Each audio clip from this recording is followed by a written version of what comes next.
Most entrepreneurs do not get into entrepreneurship to start a business to be like great at accounting, but it is the most critical thing to ensure success. Business is money.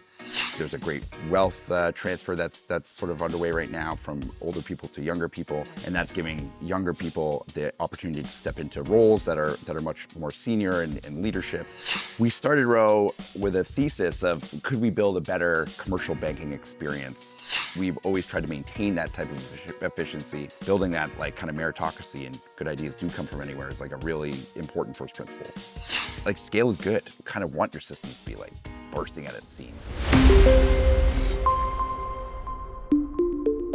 Fintech is bigger than ever. So this week, we talked to Alex Wheldon, the co-founder of Rho Banking, a New York-based scale-up that has raised over $235 million to disrupt financial services. Rho provides cash and spend management tools for businesses all over the US. In this episode, Alex explains how his background in advertising led him and his co-founder to turn Rho Banking into a profitable company. Join us as we explore how to scale a fintech unicorn, including how to get users for referrals. By the way, this episode is sponsored by our own ScaleUp for Scale-Ups, InfoBip. More on that later. Hi, Alex. Welcome to the ScaleUp in a podcast. Thanks for having me. I'm curious. So when I looked at Rho, I was like, okay, so they're a bank, but no, you partner with banks, you do financial services. Yeah. It is kind of unusual. Yeah. Could you unpack like what Rho is, what you do? Sure. Yeah, it's a really good question. Still after 6 years, we still get that sometimes. But it's also very exciting, when we speak to customers for the first time, they've also never seen something like this still. The market is really robust. So, but Rho is the leading cash and spend management platform based for US businesses. We started Rho with a thesis of could we build a better commercial banking experience as an alternative to a bank. Banks are incentivized to lend money. That's why they're called lenders. So with the proliferation of the internet, you had this kind of deep fragmentation of verticalized businesses that offered budgets or moving money or corporate cards and expense management and AP, et cetera. And what we wanted to do was consolidate that in like a suite approach, almost like the difference between Microsoft Word and Microsoft Office. And we were sort of the Office approach, which is quite contrary to the market. But most people know us for the Rho card and our banking offerings that we offer. And our general mission is to make finance frictionless for organizations. And that means that we focus on all the jobs that need to be done inside of a finance department and across an organization to bring, sort of like democratized spending choices and budgeting, et cetera, and easy free-flowing movement of money.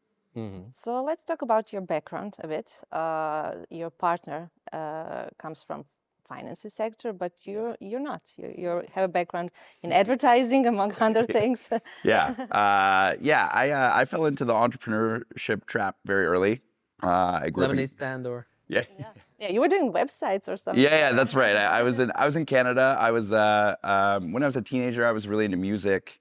I had a very short-lived stint in as a music producer when I was like in my teens. But by virtue of being introduced to music, and I couldn't play like 20 instruments. I was just always very good with computers and design and stuff like that. So I learned a lot about technology. Led me to begin to make websites and stuff in my hometown. And when was this? Early 2000? Yeah, 2002, 2003. Okay. It's a long time ago now. Definitely aged a lot. I think I feel this exact same as I did back then. But what I think the difference was that when I first started my first company, it was very accidental. It was sort of like I just wanted to chase anything that I thought was interesting. That's been a trait I've had almost my entire career.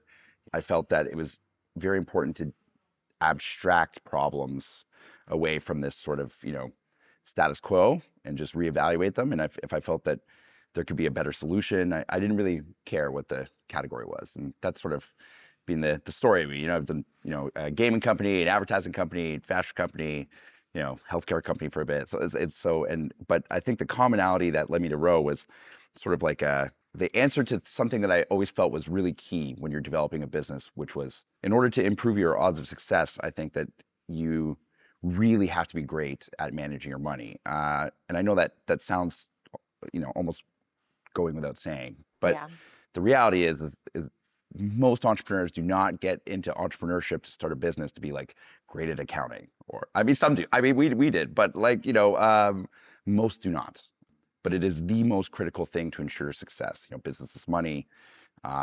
Ignoring that can be a mistake. And I think that you've seen such a proliferation of new businesses and new types of ways to grow businesses and things like that. But being astute with your finances is like the first principle in my mind. And Rho's really like kind of my answer to that. That's why it led me there. It's like, look, how do we package all these lessons learned into a system that is like quite contrary to the market status quo. Yeah. Have you historically been good with money in business, or Yeah, are is you this, a good- tried. or I are you always solving try. your own problem? I think when I was earlier, like I really pushed the limit. I've had a couple times where I was like, whoa, we really don't have enough cash right now. But that is the journey of being an entrepreneur. And those are the types of risks that you need to take. I think being very careful on how you need to be making investments, and how you allocate your capital is basically the best thing you can do for a business. There's lots of people. There's lots of ways that people regard it. It's like some people.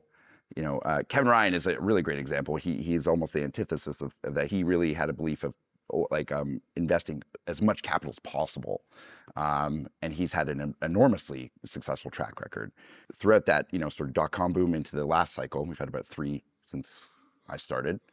Dot-com boom, then the Great Recession, then we just had COVID and macro impacts, and et cetera. But I think that type of thinking and other types of thinking are now like they're just options. There is no single way. I think that people need to forget there's no magic trick, there's no recipe. It is really just it is a singular event for each company. They have patterns. They have, you can see this. We can see this in our own data, especially when, that we work with thousands of companies and we can see how they manage their money. But generally speaking, it is a journey that is independent from one another, filled with decisions that are, unique to the founder. So you mentioned that you're working with thousands of companies, clients. What is interesting to me that you have a really strong background in advertising, ed tech, but you don't seem to utilize that knowledge or experience much for Rho, because I don't know if you advertise a lot. I think not. We do not? Yeah, you use referrals, as I understand, as a main driver. Yeah.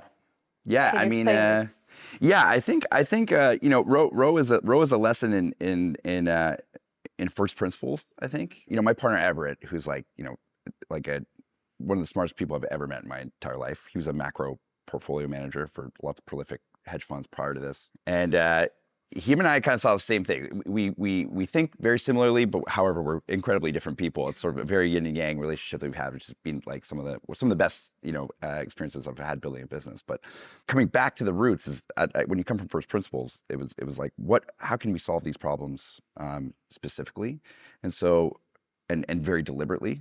So a lot of things are contrary. We offer banking services without being a bank. Yeah. We offered a suite of products versus a vertical product. We needed to we sort of eschewed advertising in favor of feedback and NPS, and that was a really key critical moment. I think capitalism is ruthless, and you have to earn your right to be in the world. And if people are not using your products and services, and you're not able to monetize it properly and balance that sort of fairness in the exchange of goods and services, so to speak, businesses don't deserve to live. Yes. It's like you really have to. Creating value is an important part, and no one will come and save you. You really have to do exactly what you're trying to do and make sure that there's an equitable value chain somewhere that is certainly better than any market contemporary, but at the same time you have to be able to monetize. It can't be free. Example. So your customers are not startups, at least from what we've seen, right? Your ideal customers. You had like companies that have started with you like in the early phases. You focus maybe on like mid-size business. Who is your customer now? Are they scale-ups? Yeah. It's. I mean, customer. I think there's a couple of important, again, kind of how we think about it, right? At the first principles level, banking for businesses is ubiquitous. Mm-hmm. So, I think everybody has this desire to like pinpoint like what category are you in? Like let's just start with the fact that 30 million businesses in America all need a bank account. You need a bank account just to get started. Then you need a way to move that money. right? So, and the movement and the management of money, sort of like the job to be, those jobs to be done kind of are somewhat common against certain subsegments of the spectrum of business. And we sort of balance this like SME mid-market baseline. But startups are still a really critical part of our ecosystem. It's actually growing quite a lot now for us. But we were very focused on trying to develop a sort of dynamic and multifaceted customer base to prove the point, right? Like it's like, look, we understand that a construction company looks at the way that they operate their operations and their financial makeup in the same way that perhaps like an advertising business does, the same thing as a manufacturing business does, or like a management consultancy, for example. Like they all sort of manage and use their financial tools the same way. However, it is just kind of like contextualized differently. You know, they're all making transactions, but they're just adding context to, you know, how they're doing their accounting, how they're making their investments. But generally speaking, they're all doing the same thing in a similar way. So when we talk about size of business, we sort of start, we think we're pretty good for, you know, groups of people. So, you know, if we're not for solopreneurs, there's wonderful tools for them. We really start at the organization level. So when you're either first getting started, maybe there's a handful of people, maybe you're just about to raise money, maybe you're going to bootstrap your business and, you know, maybe have a large owned business, or maybe you're a private equity business that's acquiring a business. You know, all these sort of inception phases is sort of how we characterize them. And that sort of sits up to a spectrum of about, you know, 250 to 500 employees at the end of the sort of top. We have companies that we sort of support that are larger than that, you know, in the, you know, sort of $1 billion range in revenue. But generally speaking, we try to focus on, you know, are we solving this, the jobs to be done for this key category of small, medium-sized businesses. Has that made scaling easier for you, like focusing on in that sense? Sure. Yeah. I mean, I think it's really important to understand that, you know, you have this sort of like traditional business meets like startup thinking business that's happened over the past 10 years. So there was like a real like kind of system model in, you know, Silicon Valley thinking and creating businesses that's been wildly successful. So you have this like startup selling to other startups that leads to like hyper growth, that leads to like hyper scale and all of these things. And then they, you know, the thinking is like, can it become ubiquitous across the general rest of the GDP, so to speak? But I think it's really important to understand that, you know, venture as an asset class is about, you know, 1.8, maybe $2 trillion, something like that. And the GDP of America is very, very big. It's, you know, $25 trillion. So that is still a very small proportion of it. So the dynamics that exist within the sort of VC-backed ecosystem do not really exist anywhere else, right? The rest of the country is very fragmented. It's loose distribution. There's many types of ownership models. You know, there's businesses that have been around for like hundreds of years. Yeah. Like it's, you know, America's, you know, really sort of entering its, you know, kind of mature phase, I would say. It's like as a country and as an economy, it's been a leader for so long now. And that means that in order to maintain its edge, everybody sort of needs to kind of find updates and things like that. And if you look across the country, everyone is looking for new solutions to sort of drive efficiency, mostly because of we think that there is some correlation to the change in ownership as generations are getting older, right? You know, there's a great wealth transfer that's sort of underway right now from older people to younger people, and that's giving younger people the opportunity to step into roles that are much more senior in leadership. And as a result, you know, people are now seeking, you know, what they believe is like a customer experience that they've been used to for, you know, their whole lives on their phones, on their computers, and things like that. And that needs to coexist in business tools as well. Let's talk about Rho's competitors. What is interesting to me that you are partnering with banks, but at the same time, banks are your competition. How does that dynamic work for you? We are very lucky. We invested a lot of time and effort to build, you know, really stable banking relationships with our bank partners. We wouldn't be here without our bank partners. But it is understanding the incentive structure, right? We believe that the model was superior. Lenders are incentivized because they need to lend money. Their stocks are judged on return on equity, right? It's you know, how much can I earn from the money that I lend out, right? Yeah. That's it. You're not lending money. We're not. I mean, we use capital to facilitate our credit card program, but you know, we don't offer term loans or venture debt or anything like that. We're very deliberate in the fact that we are using capital to make the sort of machine work because we're just really truly a software driven business. But the advantages are great for us because, you know, we kind of like work hand in hand with banks as partners. They're really always kind of seeking new deposits. Deposits cost money for them. You know, they're not incentivized to build things that people want because they need to lend money. We are only incentivized to build things that people want in order to drive deposits. So Okay. it is like sort of this nice synergistic relationship that we have where it's like if you build really great tools, people will use it.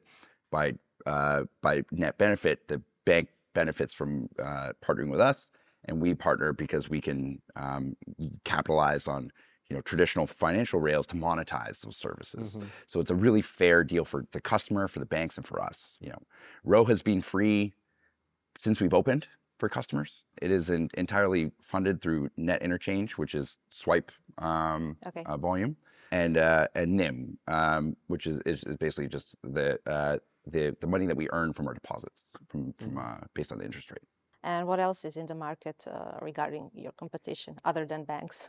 We are in this sort of crossover period, you know, Yeah. where I think the entire financial services with respect to the relationship with businesses is sort of trying to redefine itself, you know, who sits where, Yeah. you know, and we still believe that, you know, us and others that are being able to make a really big difference in the market is this emerging category of this sort of automated finance platform that, you know, sort of what we believe, which is we are sort of doing all of the operations that, you know, are required to run the business, help manage and optimize cash flow, optimize spending, you know, reduce costs, you know, track things, automate your data reconciliation. And that all really starts with like the moment you make a decision to spend money on anything. And then all that information needs to be contextualized and sent to your accounting. So that as a job is like a really intense job for any business. You know, and businesses are seeking to make that more transparent and easier and optimized and cost savings. And there's a lot of money you can save just by utilizing a service like Rho, you know, upwards of maybe somewhere like 3 or 4% per year on your spending just by selecting us versus, you know, a motley crew of vendors and services, right? Yeah. And as a result, I think when we think about competitors, I think we have this sort of emerging category, and then you have the sort of the generation before us, like maybe Fintech 1.0, which is still these like very verticalized products, you know, like an AP product, I, you know, offer, you know, a money movement product, et cetera. That's sort of they tried to stitch it together with services like Plaid and Finicity, which have done a great job of trying to make that easier. But obviously, it still leads to a lot of problems. You know, we still see in our data when we survey CFOs and finance teams that still somewhere in the region of, you know, 45% of finance teams' times is spent just transaction processing. You know, The very basic. when we started Everett as again yin and yang. So, you know, I still count myself as basically a product manager as, you know, well as an operator and entrepreneur. But Everett is like, you know, CEO and like researcher. Like he just devours information. And I think that, like, you know, when we started, he was like, look, like all these teams they're not adding as much time as they need to or they want to be doing with strategy. And I was like, exactly. It's always the problem that we've seen. It's a problem I always saw in my own organizations. It was like, you want to be able to contribute, but you're just spent like chasing a receipt. You know, I was chasing down my SVB, you As know, we all do. credit card. Familiar. As we all do, yeah. Like The fun that part. job you do not need to do that anymore. Like like, you know, Can we solve that technology. already? Yeah, that's right. Already, yeah. Technology can and has solved that. You know, we're very proud that we're solving that problem. I'm interested. So obviously, you're a fintech, and you've talked a lot about like venture and so on. How has the funding journey been for Rho? What has been your experience? Yeah. Like, how has it facilitated again scaling the company? What have you learned along the way? That's a really great question. I think that Has it also using Rho for your own finances made it easier to that's for sure. like Yes. The answer is make yes. investors like, oh look, we're managing our capital well. Yes. Yeah. Of course. Yeah. One of the first like admin permissions we ever made was for investor. It was like, it was like cool. If you what type of information would you like to consume from Rho? Full API access, please. Yeah, exactly right. The funding journey has been amazing. I mean, I think we've been incredibly lucky to have awesome investors join us. You know, I think in my career I've been through various degrees of fundraising.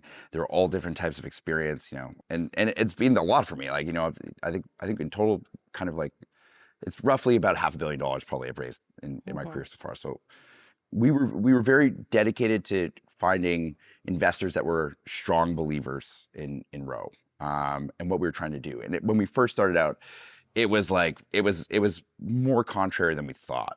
I think as Everett and I were going around and speaking to lots of investors, they were always like but they're like, look, I don't, how do, like a bank without being a bank, financial sort like a card, like how does this thing work? It was almost felt like it was impossible to do. Yeah. But when we found the right ones, like it was almost like I've been looking for you and you've been looking for us. And Perfect match. it really was. And I think we've had that at each juncture in fundraising. We've been very lucky. We still keep it very tight group of investors. And I think that the challenges that have been in the market were really, really intense. It's certainly one of the most volatile or dynamic environments that I can remember in my career, recent times. Probably, like I remember when I was getting started, my brother was also started a business in Canada, and it was right after the dot-com boom, and like it was like there was no money. Yeah. Like I've never really seen it dry up like that. I think everybody felt like past 2 years were really intense. I think they were. I think they were very challenging. But I think that was more just aligning like some of the principles we've always lived, right? It was like financial prudence and managing your money, and then all of a sudden like that tap of money that was like grow at all costs really turned off very quickly. Yeah. And I think I caught a lot of people off guard who never really matured in an environment where that was present. I remember that being very present in the 2000s. Like it was like, look, does this thing make money? If it doesn't make money, like there's no money for you. But then I think people were able to correlate success for trying to be first to market, run to market, own market, and that became sort of the status quo investment thesis, can run to it, grow as fast as possible. And now we're sort of returning to this sort of semblance of, I would say, maybe a degree of balance, which is much more important. What are the financial principles of the business? Do the fundamentals look really healthy? And are you, is the value chain, as I said before, sort of, it's like ruthless capitalism. Like, is it, do you guys, should we be here? Does it also mean that you had to prove that to your own investors in terms of we need to have? And we're proving that every day. Like, let's be realistic. We're still but it's growing. not growth at all costs, right? No, certainly not. I think we've been very deliberate in the way we're investing money.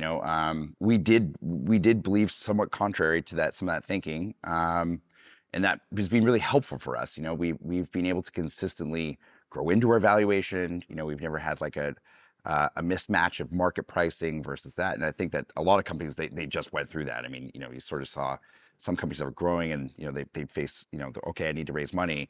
And they went into this like dearth period where it's like people were really not looking at deals at all, even though there's lots of dry powder in the market.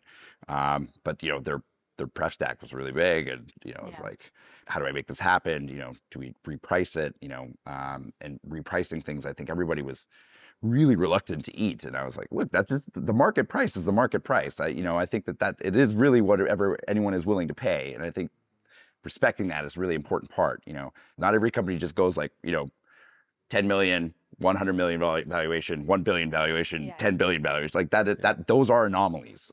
They are celebrated businesses, but I think it's really important that even though companies that went throughout that journey, there was a lot of people saying like, no, that's not going to happen. It's not until they've like got there that everyone's like, wow, that's amazing. It's really different. So this is obviously a pretty regulated area. Yeah. But this is not your first one. No. Oh yeah. What's that about? Why do you love this regulated area? I think natural constraints are healthy. Yeah. They breed creativity and innovation. When you're in a They're regulated also area, ripe for the change, for the that's right. innovation. Yeah. And they're usually very difficult to sort of change. And that in and of itself makes it, it's like respecting. There's a reason why businesses are generally regulated. Like financial services is rightfully regulated. Like it's very dangerous. But yeah, we've always been talking about this internally for a long time. When we first started, and it was like, you can't really like move fast and break things in financial services. Like it's like move fast and don't break anything. Like break something, go to jail. Like you got to be really careful. So like, I think again, that has also been part of our learnings at Rho, as being, very, very reserved and very careful about how we're doing this as good stewards. I think as any emerging technology, you have to be the most responsible, because everyone is saying, oh, like, this is new, we don't understand it, it can be unsafe, and or it could, if you don't really understand it, you don't know where there's risk, etc. And so I think like as challengers to a market, like that is the most important part we should do. And so we invest heavily to make sure that we're always compliant and safe and working with the best partners and learning from the best partners, etc. So our audience might not know, but there have been points where you've checked with your lawyer in the background, which brings me to my next question actually. So because it's a regulated market, you had to invest, I guess, a lot into like legal. How does that kind of dynamic also impact like your scaling? Is it a matter of, okay, we need to do this in order to scale the product, scale the marketing or whatever, but we need to be sure that like we're covered here and here and here. How does that dynamic work? I actually, Or is it not a challenge? And yeah, it's like I think like anything else, I think when you're starting a business, it's sort of, there's a couple key things you always need, right? And I think that one of the first ones is like you need probably a bank account like Rho, and you probably need a lawyer that helps you navigate everything. So in our case, we've always tried to keep everything very lightweight, and instead of by enlisting like the best possible talent we can find in the legal space to help us navigate regulatory environments. We work with a lot of lawyers in order to get sound advice and work with like our counterparties in from whether it's our bank partners or speaking to the regulators, et cetera. But that's not really the hard part or an investment. It's not like we have tens of lawyers or something like that. What we've done is try to bring the right expertise in-house to build a culture of risk evaluation. So everybody from a product manager to a sales rep like understands there is risk associated with what we're doing. If I'm unsure, like I should probably ask someone for advice, and that is something that proliferates throughout the organization, which is advice seeking. It was something that I learned when we were building Smarkets a lot. My friend Jason Trost, and we were huge advocates of just seek advice. Like we're an organization of people all with different talents. Just like you would seek out, advice on how to build something as an engineer, and maybe somebody with different expertise. It is the same facilitation. You're going to an expert with expertise to apply to the organization, and that is something that can kind of propagate on its own if you build a culture of sort of respect for expertise. I'm curious then, like for other people that are in maybe similar markets or just like have to deal with like the possible legal repercussions of what they're building. Yeah. How would you advise working with your team? Is it different if they're like engineers or product or whatever, or is it the same across the I'll board? let the team speak for themselves. But what's been your I mean, experience, you think? no, It hasn't been harder for some people than for others in order to For example, engineers are quite transparent. They are used to seeking advice. Yeah. Maybe some other I mean, experts are not. yeah, so. yeah. Of course, I think that's less about the role. I think that's more personality, just like Okay. anything else. Management is like this, like keystone to any enterprise that when you have an organization of people. I think, the key part is you have more than one person, because more than one people can do more than you can singularly. Like that's the only reason that anyone is even banding together in the first place. So you would be surprised. I think a lot of people don't necessarily understand. A lot of I think that one of your first lessons you learn as a founder is like, it's not just an extension of you. If you if you were just trying to get like an extension of you and share your brain, like you are tearing yourself apart, and you're not helping them, and it's almost like you're not encouraging, other people that are much better that will spend more time thinking about things and have more expertise than you to do that. So that is a journey you learn, I think, as you're trying to get started and run towards success. I think that especially inside Rho, we are constantly trying to cultivate that environment, which is, look, like an engineer is going to evaluate, which infrastructure provider we should be, utilizing much more than I will. Like I can maybe give it 50 basis points of my thinking in a day to that problem. They may be able to spend 2 to 5% of their week evaluating that week on week until they reach a conclusion. I personally cannot afford to do that. So lean on the expertise to delegate that type of decision making, and you will naturally lead to better outcomes. Rho is very, very efficient. We still only have just over a few hundred people. We've always tried to maintain that type of efficiency. And I think that is really true, this advice seeking, whether it be lawyers and legal and other functions that you would ordinarily traditionally feel like it's like, oh, they're just there to, protect the business and, Yeah. work with HR. It's like, no. Like their functions, they participate. Everyone contributes to new ideas. Everyone is experiencing the product themselves. We use Rho internally. It's like, no, there is nothing, off limits for contributions. And I think that building that like kind of meritocracy and good ideas do come from anywhere is like a really important first principle. Okay, so as a product person, as you mentioned, which is your focus now, what do you think is the most important thing you have to do now in this scaling phase, Yeah. compared to maybe creating the product in the very beginning? Like, what's different? Sure. That is something that I find is actually quite common, no matter the business. If you're building, a technology business, I've seen this happen a couple times. Usually, it's the same thing, but the things that you take for granted early on, you're spinning things up. Things are functioning really well. It works. Yeah, stuff is fast. Scaling issues. You're not worrying about that. I think as you grow, what you start to see is things that you took for granted generally start failing. Like they just do. Queries start being slow. It takes a while to log in, or like there's some kind of kink because your product breadth usually expands and becomes very big. Rho is a very, very big product. For us, that is really generally like you start to sort of migrate your focus towards sustainability and performance, et cetera. But that is really a lot of the time a virtue of already establishing good products. We did a lot of the work to establish a good product. It has lots of functionality and capability. We're always like innovating and releasing new features and things like that. But you're diverting your focus because of you're trying to sustain more and more demand for the product, which I think is a good indication. It's not to take your foot off the gas to run entirely towards the innovation. You always need to maintain like, what is next? How do I make this better? Can I disrupt myself? Like, is there a new way? I think that is, you're constantly trying to almost like put yourself out of business in some respects. Like, what is next?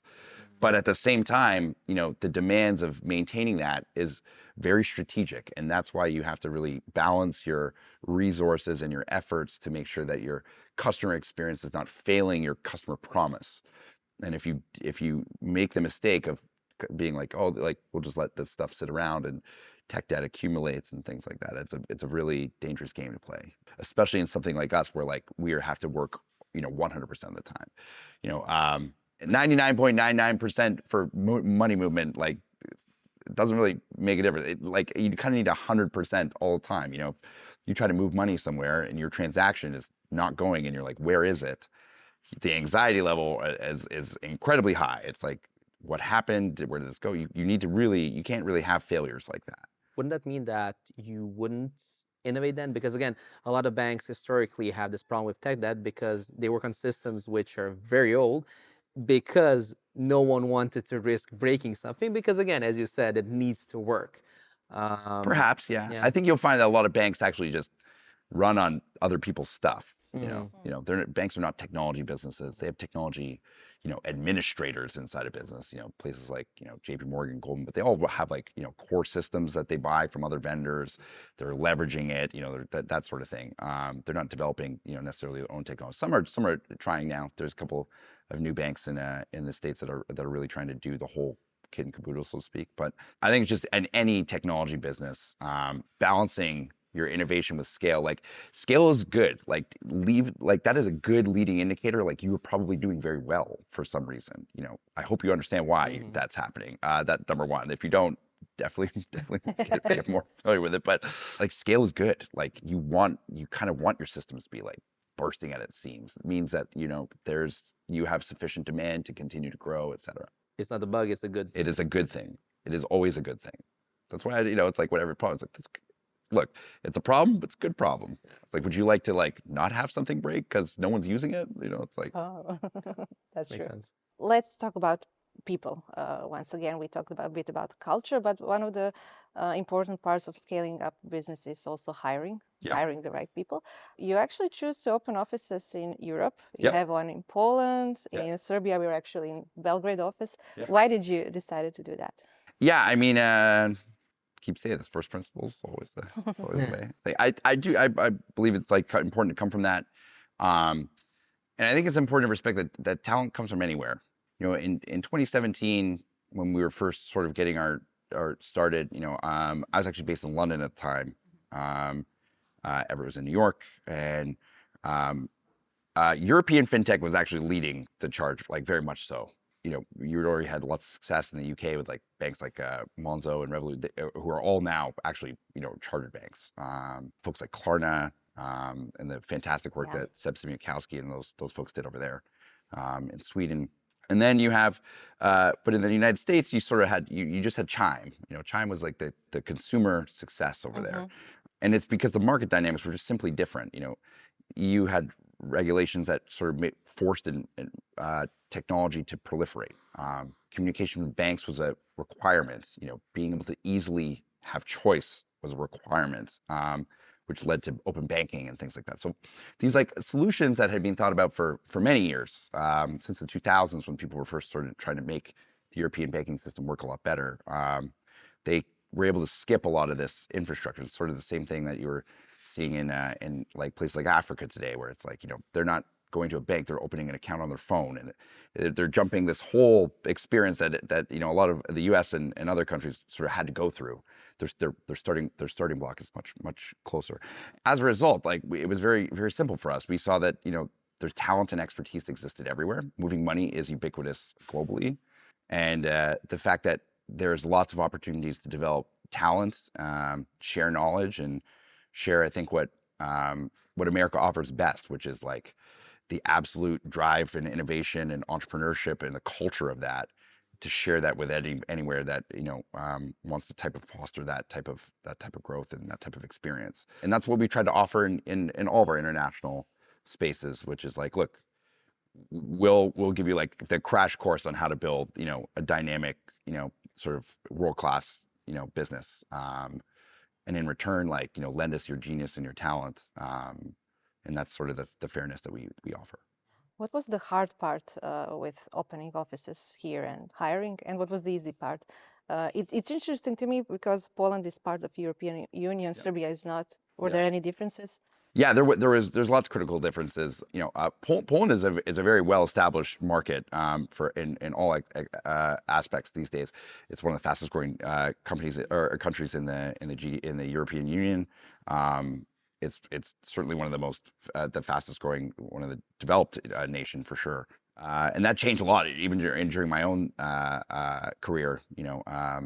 I had a business partner who was Polish. He just refused to move from Wrocław. That was how I first got introduced to Poland and some of the talent over there.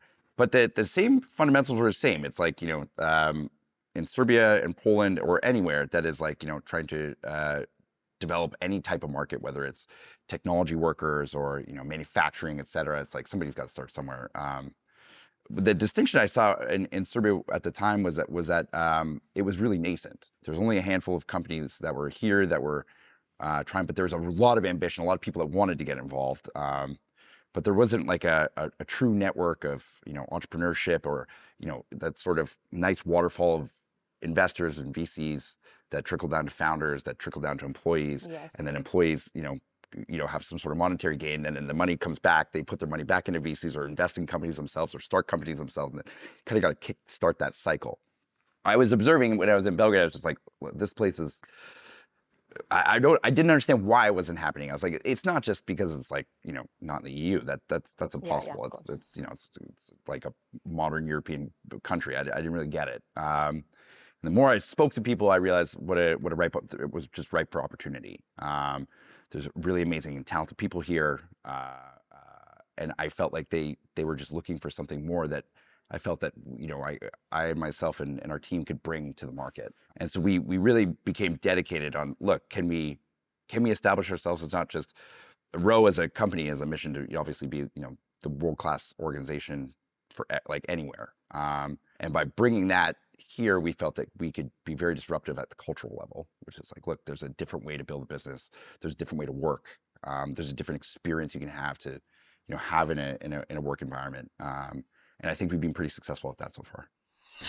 You probably communicate with your users via email, just like Rho, but use WhatsApp, Apple Messages, or RCS? No? Well, our in-faith messaging platform is built for scale-ups and startups just like yours. Companies like Meta and HubSpot and Uber use it every day for all their users. More in the description below. going forward beyond like the product role, how do you see your role changing as role scales? Is it going to be, is it going to be someone else? I mean, it's true. It is. You sort of have as a founder, and your role evolves constantly. I still try to wake up every day and be like, I'm just Alex at Rho. You always cast a shadow. It's very hard. You can't get rid of it, really, no matter how hard you try. But I generally try to ensure that, when you first starting out, you're kind of like charging hard to prove your points and you get your proof points together. And then as you're scaling, you're sort of like, I'm constantly, I'd have a job, I'd work myself out of a job, pick up a new job, develop this other thing, put myself out of the job again, and sort of develop all the key areas that we need to operate the business. And that's really been my experience now. And now it's like very important that, I'm just here to work for our team. And I am the person that will always get hit by the bus for them. If they want to get something done, it's my duty to make sure they have whatever they need to get that to the best of their ability. And I think that is the distinction between becoming probably something that, whether it be just being a product manager or a designer or an engineer or, going out and raising money and, selling to our first customers, all those jobs that I would probably do before are now just about like facilitating the environment to make people excel at those things, which really changes your perspective, and I think, at the stage that we're at, that is almost all I do, in some respects. Has it been challenging for you personally? Like, No, it's the most enjoyable work you can get. I mean, it's like fostering people's what I hope will be, the most meaningful work they'll have in their career is the best thing I can do. It's like a trifecta of excellence. We have a business that gets to work with the most innovative and exciting companies on the planet. Really, they're like, everything from like rocket ship businesses to food alternatives to fusion power, you name it. We, as a client roster we have, so it's very exciting. I get to wake up every day and work for them. Mhm.